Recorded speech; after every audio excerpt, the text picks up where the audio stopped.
ഞാൻ പറയുമ്പോഴല്ലേ കുഴപ്പമുള്ളൂ. ഇവളൊരു മണ്ടിയാണെന്നുള്ള കാര്യം ഓരോ ദിവസം അവൾ പ്രൂവ് ചെയ്തോണ്ടിരിക്കുക. ഇതിപ്പോൾ സംഭവം എന്താണെന്ന് വെച്ചാൽ അത് ആ പുള്ളിക്ക് പേയ്മെന്റ് ചെയ്തിട്ട് അവൾ സാധനം മേടിക്കാതെ തിരിച്ചു തരും. മണ്ടത്തരം കൂടപ്പുറപ്പായിട്ട് കൊണ്ട് നടക്കുന്നതാണ് അശ്വതിയച്ചിൻ്റെ മെയിൻ പരിപാടി. ഈ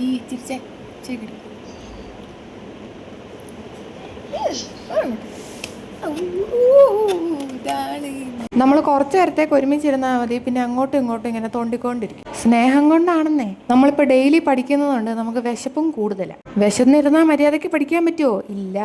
അപ്പം നമ്മൾ എന്ത് ചെയ്യണം? ഞം ഞം കഴിക്കണം.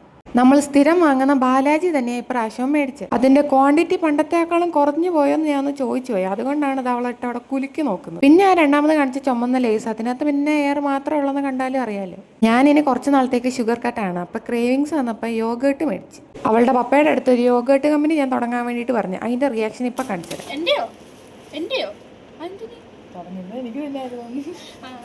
ഞാൻ തുടങ്ങുകയാണെങ്കിൽ